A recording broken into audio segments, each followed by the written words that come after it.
대림절 세 번째 주일을 우리가 맞이했습니다. 지난주에 말씀을 기억하시겠지만 이 대림절의 대자는 기다릴 대자, 또 임은 임재할 그런 임할 임자입니다. 그래서 우리는 이 대림절의 기간은 기다리는 시간이다, 그렇게 생각을 하시면 좋을 것 같아요. 무엇을 기다리냐 하면요, 예수님이 2000년 전에 이 땅에 오신 그날을 기다리는 거예요. 축하하기 위해서, 감사하는 마음으로 우리가 성탄일을 기억하며 감사하며 기다리는 그런 시간이고요. 또 예수님께서 이 땅에 오셔서 우리에게 약속해 주셨던 이 재림, 다시 오실 그날을 우리가 기다리는 시간, 그 시간이 우리는 대림절입니다. 이 기다림이라는 것은 이 말 속에 그 희망이 담겨져 있기 때문에 우리는 이 대강절, 대림절을 보내면서 사실은 설렘을 가지고 우리가 기다려야 하는 것이죠. 이 기다린다라는 그 자체가 우리에게는 설렘이 있지 않습니까? 또 기다린다라는 것은 이런 설렘과 함께 기다린다라는 것은 시간을 필요하고 시간을 요구하기 때문에 우리들에게 필요한 것이 인내라는 것이죠. 그래서 이 대림절은 기다리는 절기이지만 설레임과 함께 인내하면서 기다리는 시간이다, 그렇게 생각을 하시고 대림절을 보내시기를 바라는 것이죠. 이번 대림절 세 번째 주일을 맞이하면서 이 세례 요한에게 오늘 집중을 좀 했으면 좋겠어요. 이 세례 요한의 그 말씀을 우리가 보면서 이 대림절 세 번째 주간은 우리가 어떻게 주님을 기다려야 할까에 대한 말씀을 오늘 여러분들과 제가 함께 말씀을 통해서 은혜를 받기를 원합니다. 오늘 말씀 속에 1절, 2절 속에 이렇게 말씀이 기록되어져 있습니다. 디베rio 황제가 통치한 지 15해 곧 본디오 빌라도가 유대의 총독으로, 헤롯이 갈릴리의 분봉왕으로, 그 동생 빌립이 이두레와 드라고니 지방의 분봉왕으로, 루사니아가 아빌레레의 분봉왕으로, 안나스와 가야바가 대제사장으로 있을 때에 하나님의 말씀이 빈들에서 사가랴의 아들 요한에게 임한지라. 하나님의 말씀이 누구에게 임해요? 세례 요한에게. 요한에게 하나님의 말씀이 임했다라는 거죠. 하나님의 말씀이 황제에게 임하지 않습니다. 또 총독에게 임하지 않아요. 분봉왕들에게 임하지 않습니다. 대제사장들에게 임하지 않고 하나님의 말씀이 요한에게 임하는 겁니다. 오늘 1절, 2절 말씀은, 저 말씀에는 굉장히 시사하는 바가 많아요. 특별히 하나님의 말씀이 요한에게 임한 것, 참 세상에는 대단한 사람도 많고 또 출출한 사람들도 많은데 이 요한에게 임했다라는 것, 이것도 참 대단한 사건인 것 같아요. 또 하나님의 말씀이 요한이 빈들에 있을 때 하나님의 말씀이 임했다라고 하시거든요. 총독이 있는 이 궁전에 하나님의 말씀이 임하지 아니하고, 또 총독이 있는 관저에 임하지 아니하고, 분봉왕이 있는 왕궁에 임하지 않고요, 특별히 대제사장들이 있는 성전에 하나님의 말씀이 임하지 않아요. 어디에 임했다고요? 빈들에 있었던 요한에게 하나님의 말씀이 임했다, 그렇게 기록되어져 있습니다. 물론 이 빈들이라는 것은 유대 광야를 뜻합니다. 유대 광야에 있었던 요한에게 하나님의 말씀이 임하는 사건인데요, 왜 광야라, 유대 광야라고 표시하지 아니하고 단순히 빈들이라고, 빈들에 있는 요한에게 하나님의 말씀이 임했다라고 그렇게 표시를 해놨을까?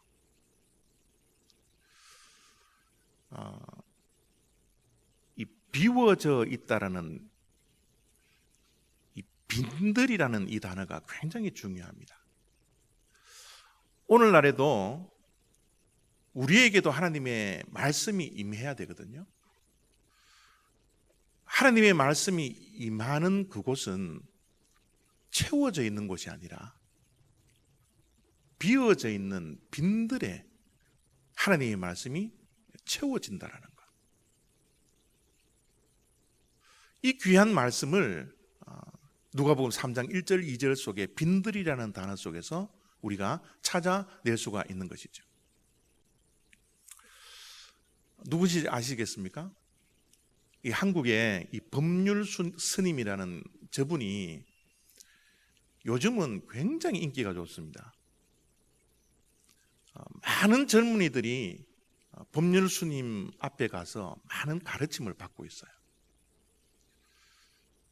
여러분 유튜브에 들어가서 법률 스님이라는 이 단어를 치면 법률 스님이 강연했던 수많은 젊은 사람들이 와서 질문하고 답하고 있는 그런 유튜브의 동영상을 볼 수 있을 텐데요. 법률 스님이 가르치는 것은 단 한 가지입니다. 아니, 법률 스님이 아니라 불교가 가르치는 것이 그건 것 같아요. 저도 유튜브에 들어가서 법률 스님이 워낙 인기가 있으니까 어떤 가르침을 주는가 제가 듣고는 하는데 저에게는 그렇습니다. 욕심 비우라는 거예요. 모든 인간의 문제들은 욕심이 채워져 있기 때문에 거기서 발생하는 문제라는 거예요. 그래서 불교의 가르침이 정말 그런지는 저는 잘 모르겠지만 제가 생각할 때는 그렇습니다. 비우라는 거예요. 내려놓으라는 거예요. 그죠? 그래서 우리 불교가 이런 가르침을 가지고 포교 활동을 하기 때문에 목탁의 소리를 한번 들어보십시오. 목탁의 소리도 똑똑똑똑똑똑 사라지잖아요. 이게 비워지는 거거든요. 불교에서 하는 그 종소리를 한번 들어보십시오. 둥. 점점 소리가 비워지잖아요. 이게 불교의 가르침입니다. 비운다라는 것이 얼마나 중요한지 몰라요. 그런데 기독교는요, 비움이 목표가 아닙니다. 기독교도 비우고 내려놓는 것을 많이 강조를 하지만 기독교의 가르침은 비움이 목표가 아니라 뭐예요? 채움이 목표입니다. 비울 때 채워진다라는 거예요. 채움을 받기 위해서 우리는 비워야 된다라는 겁니다. 그러나 비움은 우리의 목적이 아닙니다. 무엇으로 채워요? 비워져 있는 곳에 성령의 충만함이, 하나님의 말씀의 충만함이, 이 채워지는 것이 우리 신앙생활의 목표예요. 세례 요한이 하나님의 말씀이 임하는 사건, 하나님의 말씀이 충만해지는 이 사건을 통하여서 역사의 현장에 등장해 버리거든요. 빈들에서 자기 자신을 비우고 있는 그때는 사실 평범했던 사람입니다. 대단하지 않았던 사람이에요. 여러분, 황제와 총독과 분봉왕과 대제사장 비교를 한번 해보십시오. 아무것도 아닌 사람이었어요. 그러나 그 비어있는 세례 요한에게 하나님의 말씀이 채워지니까, 하나님의 말씀이 임하니까 그는 역사의 현장 속에 등장하는 그런 탁월한 사람, 비범한 사람이 되더라는 거예요. 이렇게 하나님의 말씀이 임하고 나서 오늘 누가복음의 누가 기자는 이렇게 4절 속에 말씀을 전하고 있습니다. 선지자 이사야의 책에 쓴 바 광야에서 외치는 자의 소리가 있어 이르되 너희는 주의 길을 준비하라, 그의 오실 길을 곧게 하라. 이 4절 말씀은 뭐냐면요, 하나님의 말씀에 임했던 세례 요한이 이 땅에서 살아가는 동안 어떤 역할을 하면서 살아가야 할 것인가. 빈들에서는 자기를 비우고 자기를 내려놓는 그런 훈련의 시간이었지만 이제 하나님의 말씀이 채워지니까 이 세상에서 해야 할 사명, 해야 할 역할, 그 역할에 대해서 누가가 말씀하는 것이 4절 말씀이에요. 하나님의 말씀이 임했던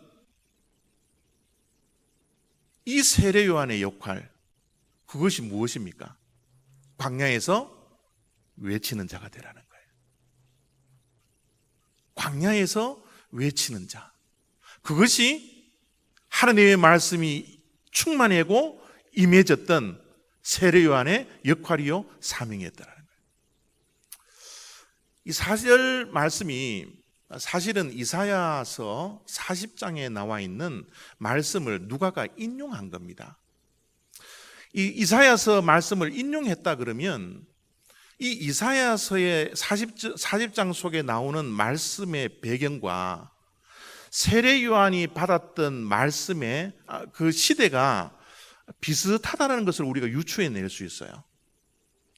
그래서 이 이사야서 40장에 나와 있는 이 시대적인 상황이 어떤 상황인가 라는 것을 우리가 알 필요가 있거든요. 그때의 상황은 남유다가 바벨론에게 멸망을 당하지 않습니까? 멸망을 당하고 포로로 잡혀갔는데 포로로 생활을 70년을 합니다. 그 70년을 하는 그 기간 동안 마지막 부분에 해당하는 것이 이사야서 40장의 시대적 배경이에요. 여러분, 포로기라면 여러분 그냥 생각하지 마십시오. 이 포로라는 것은 노예잖아요. 제가 늘 우리 성도님들에게 말씀드렸지만 노예가 된다라는 것은 장차 다가올 자녀 손들도 아무런 저항 없이 노예가 된다라는 거예요. 이게 얼마나 비참한 생활입니까?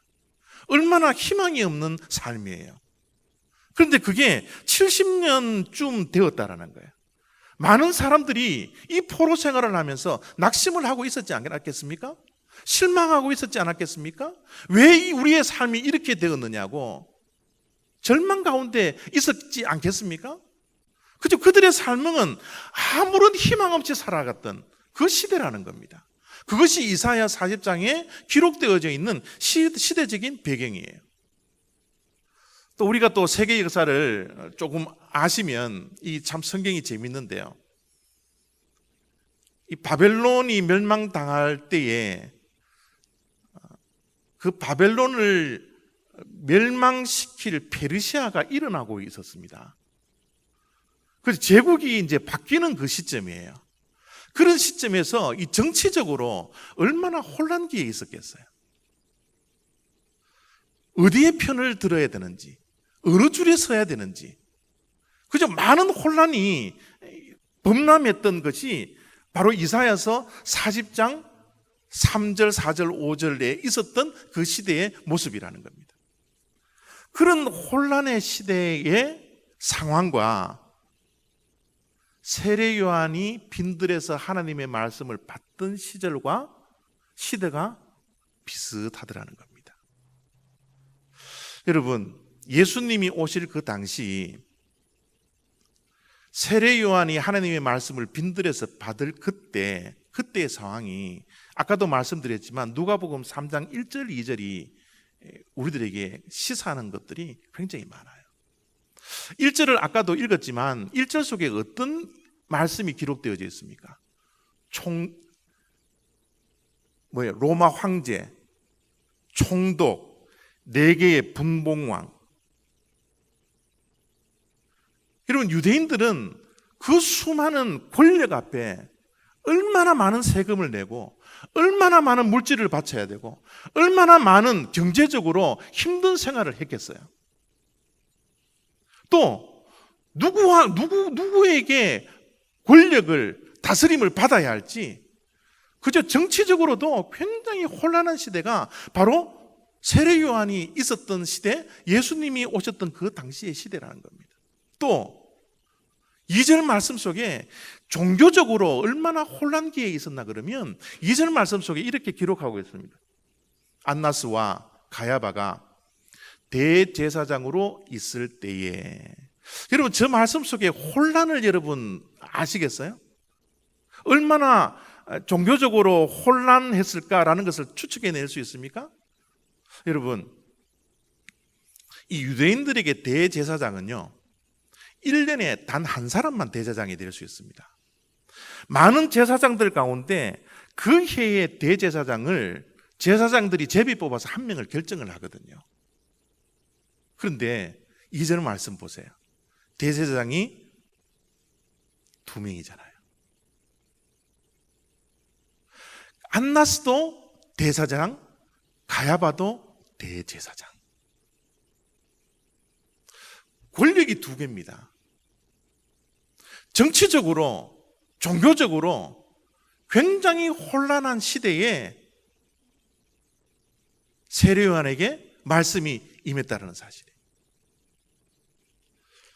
지난주에 한국에서 대통령이 탄핵이 되었습니다. 우리 한국 역사 가운데 참 슬픈 일이고 안타까운 일이죠. 그런데 여러분, 이 대통령이 왜 여러분 탄핵되었다고 생각하십니까? 우리가 한국에 있지 않기 때문에 자세한 거는 잘 모르겠지만 저는 그런 생각이 들더라고요. 국민들이 뽑은 대통령은 박근혜인데 대통령이 또 한 명 있는 거예요. 한국의 어려움을 극복해내게 하기 위해서 국민들이 대통령을 뽑았는데 국민들의 손에서 뽑히지 않는 대통령이 한 명 더 있더라는 겁니다. 여기에 대한 실망이에요.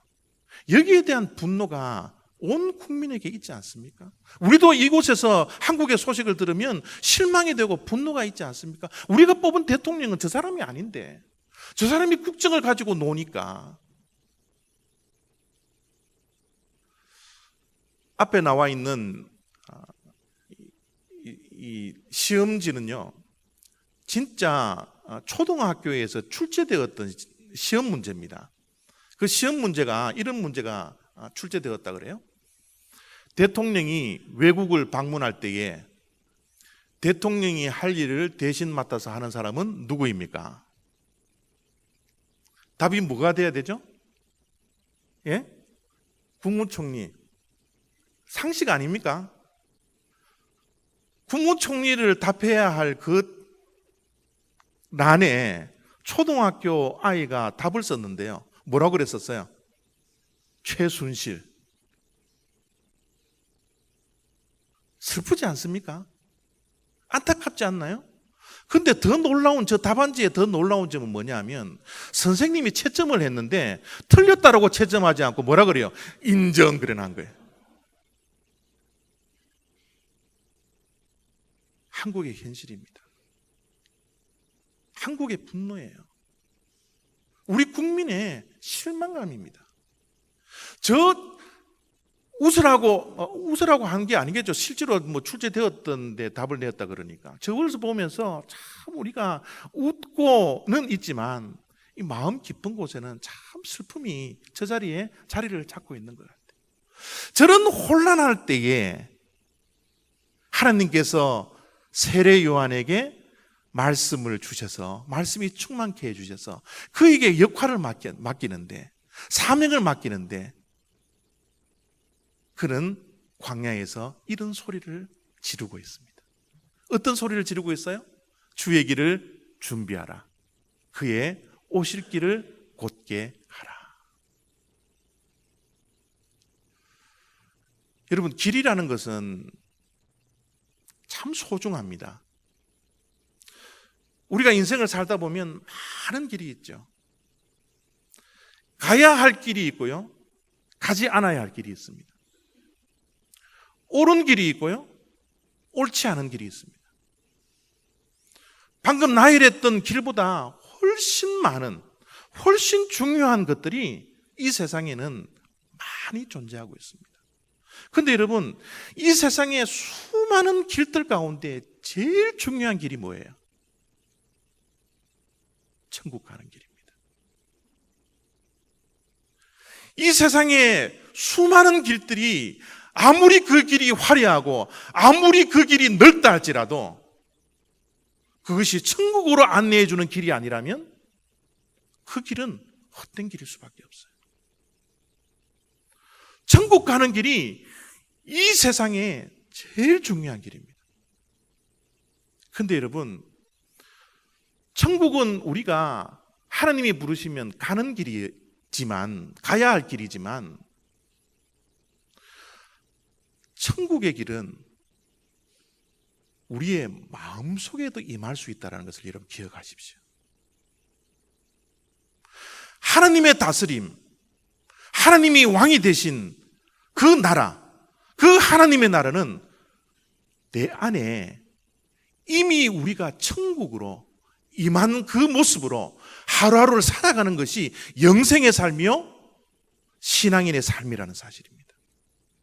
그래서 주님께서 우리의 왕으로 이 땅에 오실 이 길이, 이 마음의 길이 얼마나 중요한지 몰라요.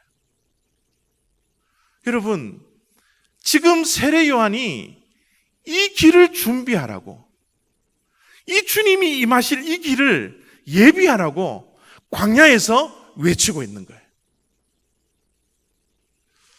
사실 이 세상에 펼쳐져 있는 이 수많은 길들, 특별히 우리의 마음은요, 이 5절, 6절 속에 나와 있는 저 상태의 모습과 동일하다라고 저는 봅니다. 5절, 6절을 보면요, 모든 골짜기가 메워지고 모든 산과 작은 산이 낮아지고 굽은 것이 곧아지고 험한 길이 평탄하여질 것이요. 이 땅에 예수 그리스도가 메시아로 오실 때는 모든 골짜기가 메워지고 모든 산이 낮아지고 굽은 것이 곧아지고 험한 길이 평탄해질 것이지만, 이것은 미래의 사건이고 현재의 사건은 어떻다라는 거예요? 우리의 마음이 이 세상의 상태가 골짜기요, 산들이요, 굽은 것이요, 험한 것이다 라는 것을 5절, 6절 속에서 표시하고 있지 않습니까? 우리가 미국에 사실 와서 살고 있지만요, 이 한국이라는 이 나라는, 우리의 조국, 이 대한민국은 말이죠, 20세기에 한강의 기적을 이룬 나라입니다. 이것은 누구도 부인할 수 없을 거예요. 우리가 살았던 그 한국은 한강의 기적을 이루어낸 나라입니다. 그래서 우리가 미국 땅에 살면서 한국이라는 이 조국에 대한 자부심을 우리가 가지고 있잖아요. 정말 북한보다 GNP가 낮아서 쩔쩔매던 그 나라가 한강의 기적을 통하여서 세계 경제 10위권에 도달하는 그런 기적의 주인공이 저와 여러분들이지 않습니까? 근데 여러분, 이 한강의 기적의 중요한 요소가 무엇이었는지 아시겠어요?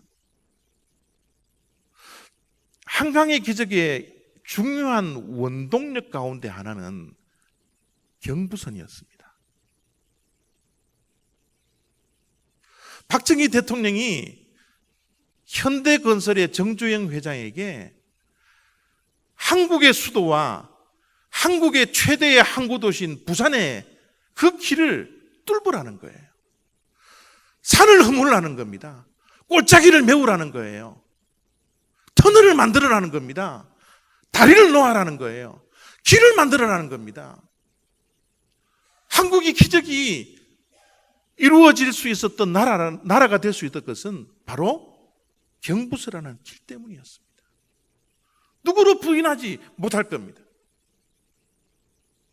로마 제국을 한번 생각해 보십시오. 로마 제국이 세계를 제패할 수 있었던 그 원동력이 어디 있다고 생각하십니까? 길이지 않습니까? 로마가 정복했던 그 모든 나라에 길을 닦는데요, 모든 길들이 로마를 향할 수 있도록, 이 세상의 모든 길들이 로마로 향할 수 있도록 길을 만들었습니다. 그래서 로마 제국이 세상을 제패했던 거예요. 길이 얼마나 중요한지 모릅니다. 길을 닦는 것이 얼마나 중요한지 모릅니다. 만왕의 왕이신 예수 그리스도께서 혼란스럽고 정치적으로 힘들고 종교적으로 힘든 이 세상에 만왕의 왕으로 오시기 위해서는 우리가 무엇을 해야 합니까? 길을 닦아야 하는 거예요. 우리의 마음밭에 골짜기가 되어져 있는 이 마음밭을 이제 우리가 메워야 합니다. 모든 산들을 낮추어야 합니다. 굳은 것들을 곧게 해야 합니다. 험한 길을 평탄하게 해야 하는 것, 이것이 예수 그리스도가 만왕의 왕이 되어서 이 세상을 다스릴 수 있도록 우리가 시대적인 사명을 가지고 감당해야 할 일들 가운데 하나입니다. 이 말씀은요, 물리적인 것이 아니라는 것은 우리가 잘 알고 있을 겁니다. 포크레인을 들고서 산을 낮추고 골짜기를 메우고 그렇게 하라는 뜻이 아님을 우리가 잘 알고 있을 겁니다. 길을 닦으라, 길을 준비하라고 한 것은 마음의 길을 닦으라는 거예요. 주님이 영으로 우리의 마음에 들어오십니다. 마음의 하나님의 다스림, 마음의 천국이 이 땅에 주어져야 합니다. 그래서 우리가 우리의 마음에 이 골짜기를 메워야 하거든요. 우리가 이 골짜기를 메운다라는 이 말은 이 골이 깊어진다라는 말을 생각하시면 좋을 것 같아요.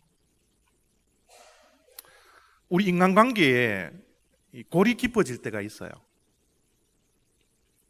그 골이 깊어질 때는 서로가 불신할 때입니다.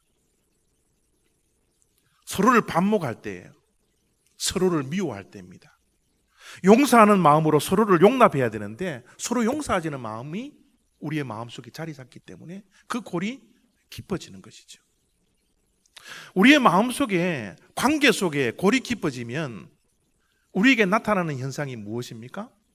서로를 원망합니다. 서로를 탓합니다. 서로에게 손가락질하는 거예요. 이 시대의 모습이 그런 모습이지 않습니까? 모든 것이 남 탓이잖아요. 모든 것이 원망이잖아요. 이런 골짜기를 우리가 주님이 우리의 마음속에 올 수 있도록, 이 시대에 오실 수 있도록 우리가 메워나가야 합니다. 어떻게 해요? 제가 인터넷을 보니까 이런 말이 있더라고요. 어떤 말인가 하면요, 잘 되면 하나님 탓, 못 되면 내 탓.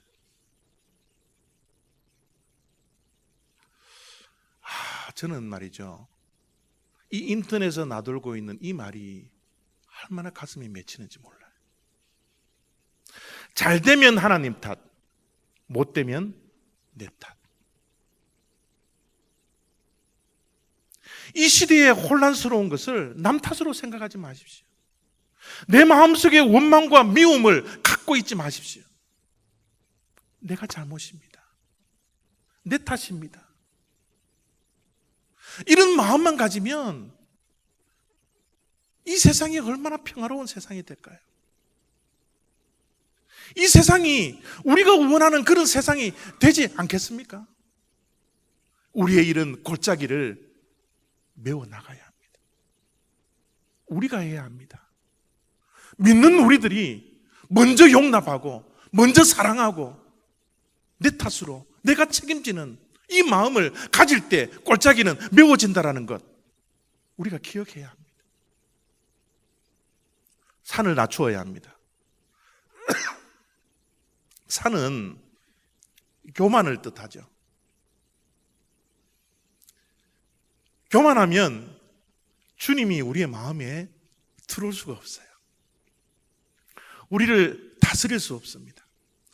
얼마나 우리가 겸손해져야 되나 그러면 모든 산도 낮아져야 되고 작은 산도 낮추어져야 합니다.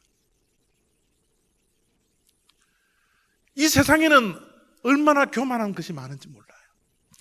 우리의 마음속에도, 아니 저의 마음속에도 얼마나 교만한 것이 많은지 모릅니다. 지식의 교만함이 있습니다. 물질의 교만함이 있습니다. 심지어 우리 믿는 자들에게는 영적인 교만함도 우리들에게 있잖아요. 이런 산들을 낮춰야 합니다. 이런 산을 낮추기 위해서는 상대를 존중하는 마음을 가져야 합니다. 남을 나보다 낮게 여기는 그 마음을 가질 때 모든 산들이 낮추어질 수 있습니다. 저 말씀을 보십시오. 상대가 어리다면 어린 대로 존중하고, 상대가 모자라면 모자란 만큼 존중해 주어라. 저는 이런 사회가 되어지기를 원합니다. 이런 교회가 되어지기를 원합니다. 이런 가정이 되어지기를 원합니다. 남을 존중히 여기는 이 겸손한 마음을 우리가 갖기를 원합니다. 누구에게든지 배울 수 있는 그 배움의 마음이 열려져 있기를 원합니다. 아무리 못난 친구라도, 아무리 못난 아이라도 우리가 그곳에 배울 게 있어요. 그들을 존중하는 마음만 있다면 이 세상에 산들이 좀 낮추어져야 합니다. 이 시대가 교만의 산들을 우리가 낮추어야 합니다. 그럴 때 주님의 다스림이 있다라는 사실을 우리가 기억해야 합니다. 굽은 길을 우리는 곧게 해야 합니다. 꼬불꼬불하는 이 길, 비틀어져 있는 이 길, 우리의 마음에도 얼마나 많은 비틀림이 있고 얼마나 많은 굽은 생각과 마음들이 얼마나 많이 있나요? 부정적인 생각, 비판적인 생각, 마음들, 이런 것들을 순수한 마음으로 곧게 해야 합니다. 여러분, 한국에 일어나는 그 시대적인 상황, 얼마나 비판할 수 있으면 얼마든지 비판할 수 있습니다. 그러나 긍정적인 눈으로 보시기 바랍니다.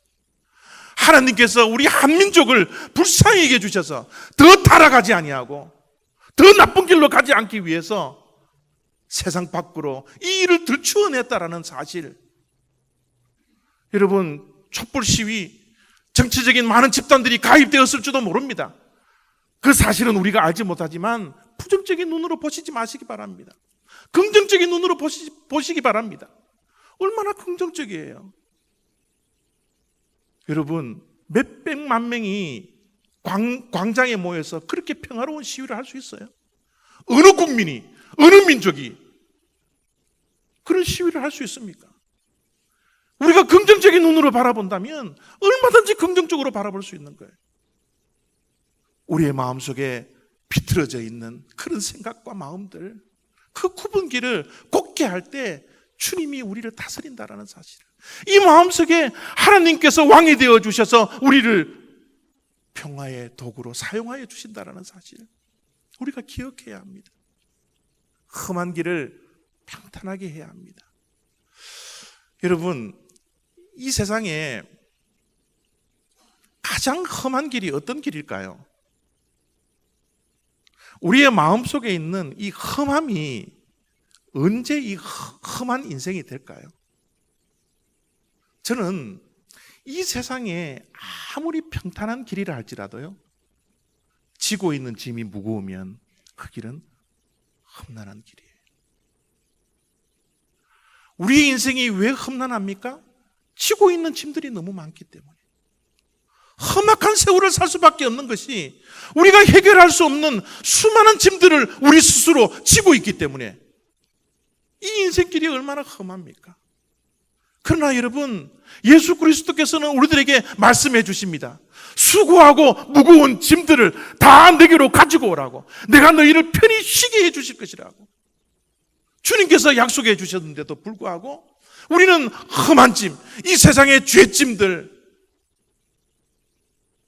이 세상의 경제적인 짐들, 이 세상의 관계의 짐들, 수많은 무거운 짐을 내 스스로 지고 이 길을 걸어가고 있지 않습니까? 내려놓아야 합니다. 험한 짐들을 내려놓으셔야 합니다.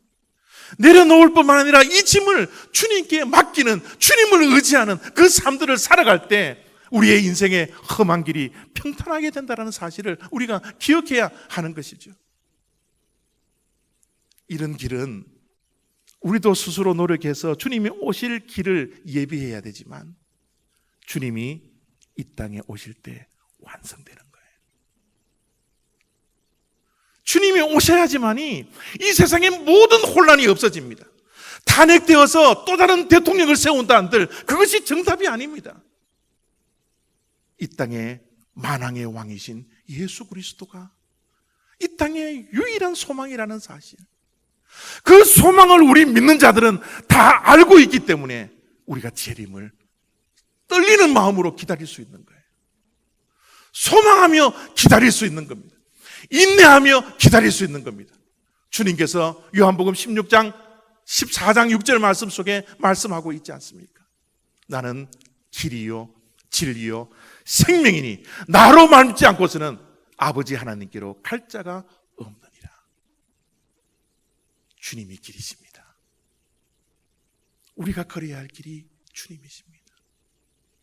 이 대림절을 맞이하면서, 대림절을 보내면서 하루하루를 그냥 보내는 것이 아니라 이 길 위에, 주님의 길 위에 우리가 걸어가는 그 인생이 되어서 세상 돌아보면 아무런 소망이 없고 아무런 희망이 없지만 주님 오시는 그날 모든 길들이 평탄해지고 모든 길들이 메워지고 모든 길들이 곧아진다라는 사실, 그 소망을 가지고 우리가 인내하면서 살아가야 하는 그 계절, 그것이 우리가 보내고 있는 대림절입니다. 이런 대림절의 의미를 여러분 기억하시고 주님을 채우십시오. 그리스도의 영을 채우십시오. 하나님의 말씀을 채우십시오. 그래서 내 마음속에 천국이 임하는 그 귀한 신앙의 경험을 매일매일 할 수 있는 저와 여러분들이 다 되시기를 부탁드립니다. 기도하겠습니다.